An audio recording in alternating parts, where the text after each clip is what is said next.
Now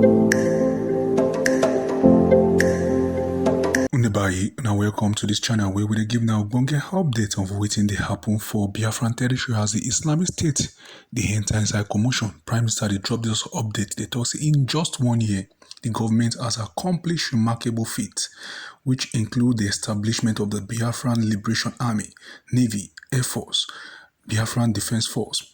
The initiative of this ongoing self-determination democratic process launched and ensured of the Biafran National Identity Card, the adaptation of the Biafran Charter, that's Biafran Helsinki Declaration, the establishment of the Biafran State Police, the Biafran Aviation Administration, the Minister of Justice, and the establishment of the Bank of Biafra with the introduction of the Biafran Digital Currency, USBT. That's Biafran coin. Let's make now hear the full update from Prime Minister. Biafra Republic Government in Exile. I thank you very much, those who are listening and watching from different social media platforms. I also thank you, those who are listening through the voice of Biafra, 97.5 FM, before the official launching of the Biafra satellite radio, which will happen anytime in a few days' time. I welcome all of you to this tour of Belgium. I want everyone to understand that we have picking up guns to defend our land, and the gun is not going down until the Biafra is liberated from the Islamic State of Nigeria. For decades, Biafra people have been treated like slaves within the Nigeria enslavement. Over 100 years, we have suffered marginalization, and we have seen worse than the apartheid in South Africa. Today, Biafra person cannot be a president in Nigeria. Biafra do not have seaport. Biafra do not have the presence of any embassy. Biafra do not have any office or any presence of multinational corporation. Biafra do not have any headquarters of any world class organization. Biafra land do not have the presence of the Nigeria federal government. Biafra land do not have road. Biafra do not have school. Biafra land do not have hospital. Biafra do not have social amenities. Biafra do not have any presence of Nigeria state within our land. This is not something that started yesterday. This has been the result of the marginalization, discrimination with impunity, the dangerous diversity of the Nigeria state that Biafra people is unfortunately being part of Nigeria. This is a mistake that British government have done, and will continue to hold the British government accountable. Will continue to blame them until the day Biafra will finally gain its freedom from Nigeria. The British, out of their selfish interest, joined people that have nothing in common together, and they begin to compete among themselves, religious-wise, economic-wise, educational-wise, and cultural-wise. And this whole combination of this pull apart from each other become a dangerous diversity that we suffer today. Biafra people embraced Christianity. Christianity preached about love of one another. Christianity preached about do not harm your fellow human. We embrace Christianity. Our cultural and traditional religion also preach the same. Do not harm any person that is your close relative, your friends, extended families, and even foreigners, and strangers. This is what our value system is all about. We embraced the foreign god and become even more radical than them. And then as time goes on, we begin to see the Islamic State, we begin to see the Fulanis coming with aggression, coming with terrorists, coming with terrorism, attacking and killing Biafrans since 1945. This led to the declaration of Biafra by Chief Odumegwu Ojukwu in 1967. Nigeria, being a dangerous diversity, witnessed coup upon coup, military coup upon military coup. And as this was going on, Simon Ekpa was not born.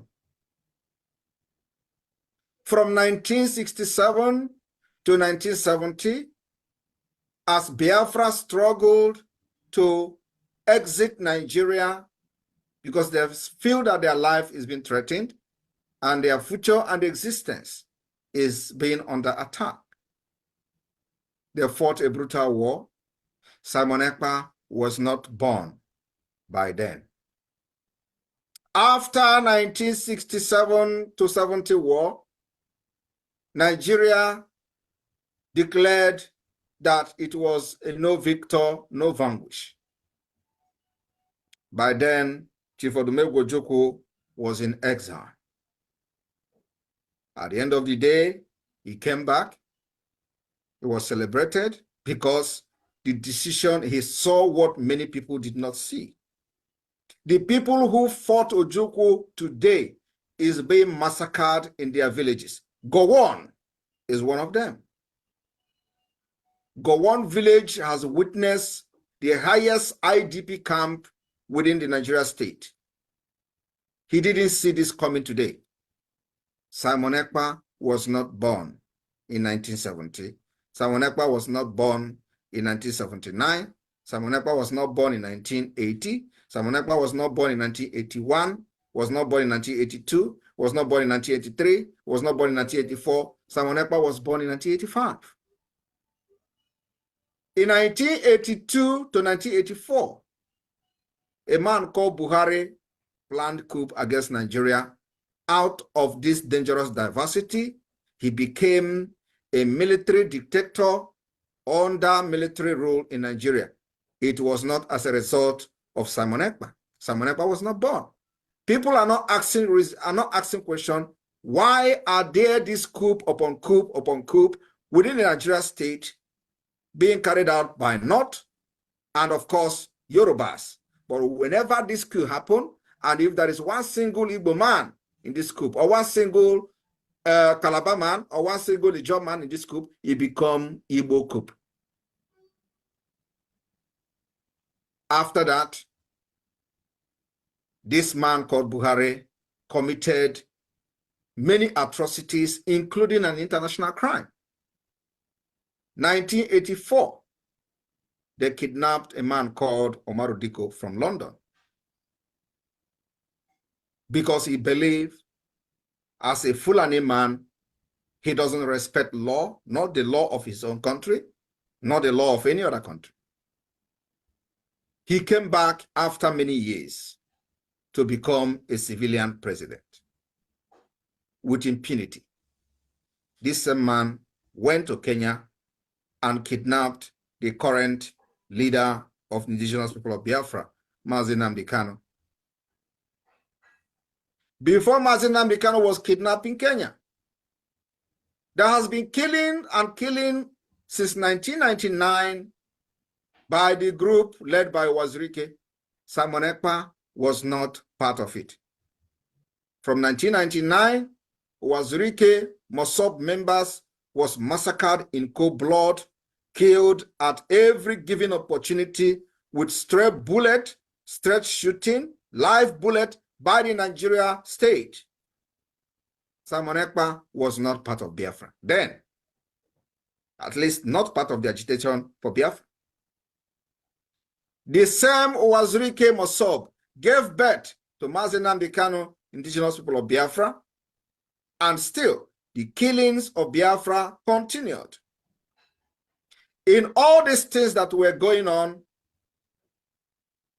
nobody summoned the courage to resist the killings of the Biafra agitators. In 2020, the Fulani killings and upsurge of terrorists become a thing of concern across the Nigeria state, across the entire Africa. They were ranked the number 4 most deadliest terrorist group in the world. And because our people become helpless and nobody was speaking for them, and none of these people who call themselves leaders from the eastern part of Nigeria were making any move to protect the women and children from Biafra territory. It was what gave the birth to the formation of the Eastern Security Network by the leader of the indigenous people of Biafra, Mazi Nnamdi Kanu. Simon Ekpa was yet not part of the leadership of the Biafra movement. After the Eastern Security Network was formed, they made sure they protected our people going to farm in the eastern part of Nigeria.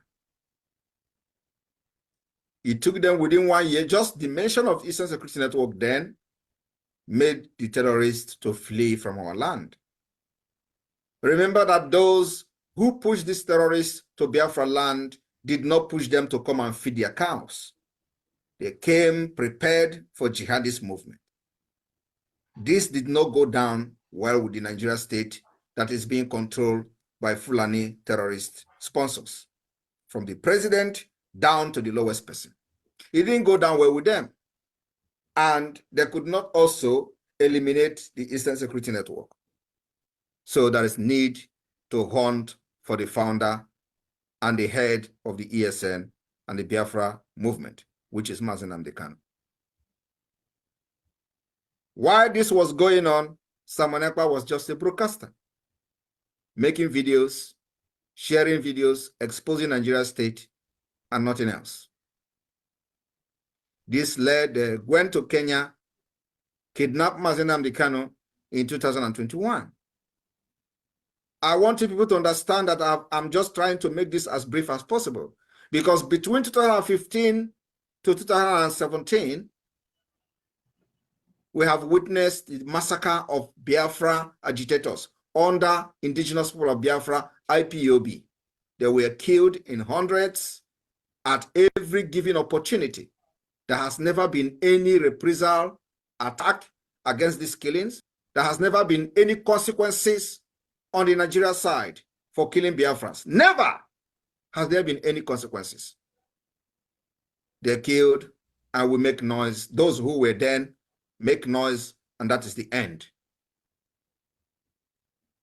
As this was going on, some people who are today blackmailing and betraying the movement they started were the one who pushed these people to go and die. And after they got killed by the Nigeria terrorist state, their own life continued. They lived on. From this criminal called Chinasa Nworu to Chike Dozie, all of them were part of the movement. After people are massacred in the street, their own life moves on. They will now want other people to join. The killing did not stop until 2021. They kidnapped Mazi Nnamdi Kanu from Kenya. Remember, the kidnap of Mazi Nnamdi Kanu has nothing to do with Simon Ekpa. Yes. But you know, many of these criminals today, they tell you that the activities of Simon Ekpa is the reason Mazi Nnamdi Kanu has not been released. And you have to ask them, was it Simon Ekpa activities in 2021 that led to the kidnap of Mazi Nnamdi Kanu in the first place? The answer is no. I want you to understand how the enemy works. Those who have become the sabos in our struggle, they have made themselves available to be used by the enemy. So they tell you the activities of Simon Ekpa is the reason Mazi Nnamdi Kanu is not released. But it was not the activities of Simon Ekpa that led to the kidnapping of Mazi Nnamdi Kanu. But you know, when he was kidnapped, I looked around for 6 months. They know that I'm a very, very, very dangerous person because I know they must have done some consultation. A dangerous person in the sense that I will do everything to liberate my people. Yes. I will do everything to protect the women and children of Biafra, yes, because I have seen it all. It took me years to study Nigeria up to this point. Not only that, it took me years to study international law. And that international law is what I'm applying to the Biafra struggle today. For the very first time in the history of Biafra and Nigeria, the dangerous diversity that we find ourselves into have made it possible for us to defend ourselves. Yes. And as much as I agree on no violence, we are not the one bringing violence to Nigeria state. Rather, Nigeria aggression must be responded with aggression. That aggression is self-defense. After 2021, I promised Biafra people after 6 months of blackmailing me because I did not agree to work with them. I have seen many things that many people did not see. I promised Biafra and Mazi Nnamdi Kanu one thing: your kidnapping will be useless.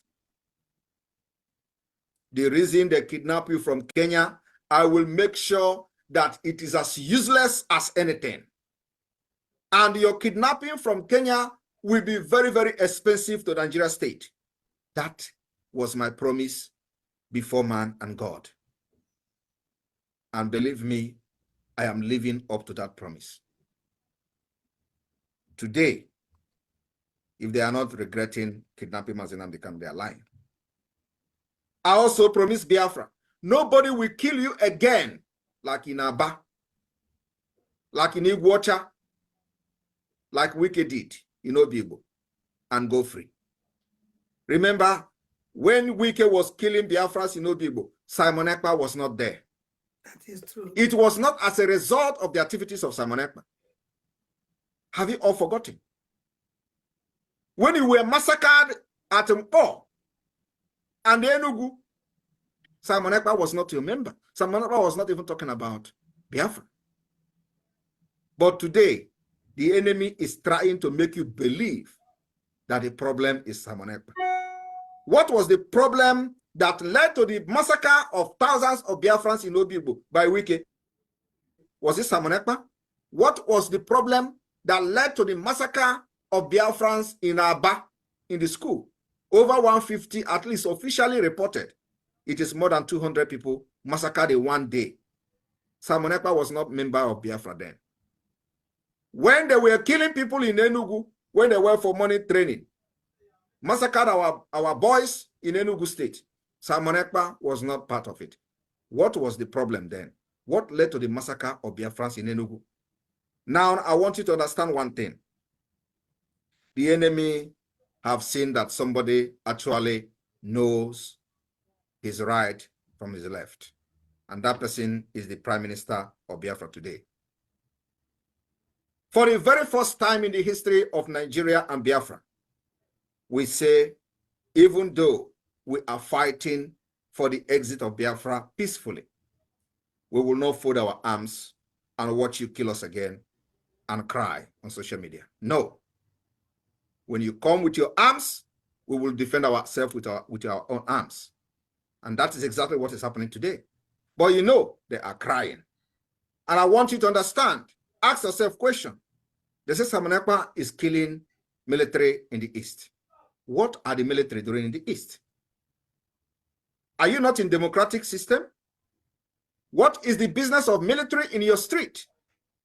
Why are military having checkpoint in Biafra land?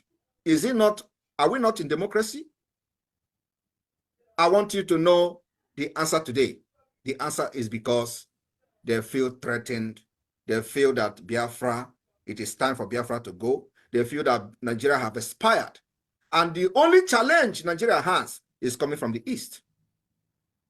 And let me tell you, no amount of bullet will suppress the challenge that the East is giving to Nigeria until the exit. So they try to make you understand that Simon Ekpa is killing soldiers. And I want you to ask them, what was Simon Ekpa doing when the people of Biafra were massacred at Mpo? Just last year, they killed them in Aba. Was it Simon Ekpa? Now, welcome back from the update. Now, history, Prime Minister just dropped now. And nothing will hold us from getting this Biafra by the grace of Chukwu Kekabiyama. For this matter, me, I'm going to rest my case now. Thank you.